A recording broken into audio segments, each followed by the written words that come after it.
Всем привет, с вами снова Алексей и канал Борода Никитича. Сегодня я собирался сходить к речке и снять интересное видео о топорах, но, к сожалению, подходя к речке, я обнаружил большое скопление спецтехники, и, судя по всему, это был подряд из Газпрома, и они собирались прокладывать новую трубу. В общем, как я понял, для меня это не самое лучшее решение было туда идти. В общем, я развернулся и пришел в местный парк. И сейчас собираюсь снять видео про один очень простой, относительно простой, базовый стартовый костер, который позволяет разжечь практически любой другой костер. И такая конструкция, она практически ни разу меня не подводила. Для данного костра вам понадобится растопка, мелкий хворост, средний хворост, ну и, возможно, чуть более крупный хворост.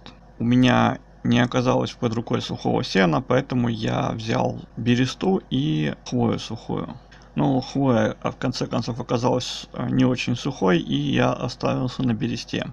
Также я набрал некоторое количество различных веток. По пути я взял березовые, и здесь еще в лесу я нашел немного поменьше веток сосновых, недавно обломившихся и, судя по всему, еще сухих.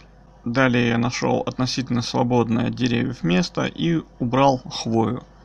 Несмотря на то, что погода относительно сырая, хвоя все равно может достаточно быстро нагреться от огня и стать источником потом воспламенения и пожара. Затем необходимо сделать укладку из относительно толстых жердин прямо на месте на земле. Она должна быть размером примерно подходящим под ваш костер, но в данном случае я делаю приблизительно 20 на 20 сантиметров.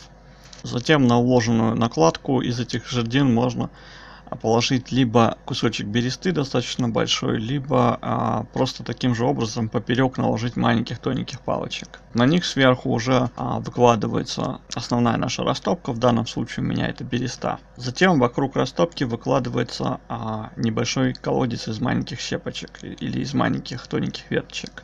Затем берутся более толстые веточки и жердинки и обкладывается как бы второй колодец вокруг него. После этого в колодец насыпают различные маленькие веточки.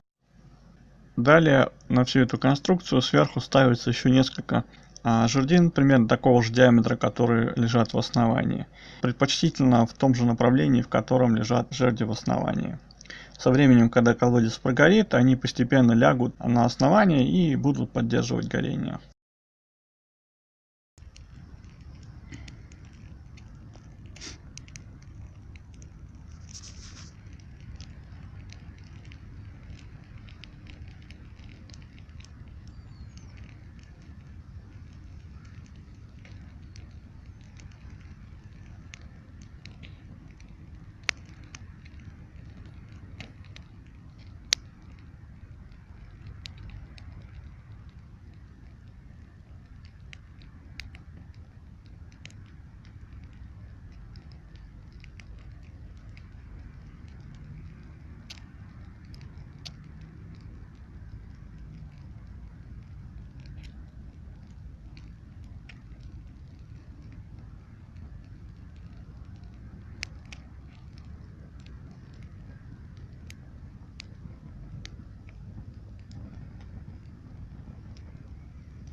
Прошло минут 15.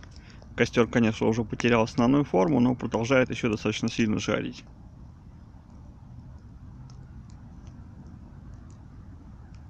Я не подкладывал больше дров за это время. Прошло 20 минут, я раскидал костер, но, как видите, большинство дров еще не успело прогореть. То есть это основа. Она только-только занялась. Если бы еще подкладывал, еще порядка 40 минут можно было поддерживать. Если вам понравилось данное видео, ставьте лайки, подписывайтесь, если вы еще не подписались. Рассказывайте о этом видео и о моем канале своим знакомым, ну и просто разным людям, которые, возможно, заинтересованы в подобной тематике. А на этом всем спасибо, до свидания и удачи.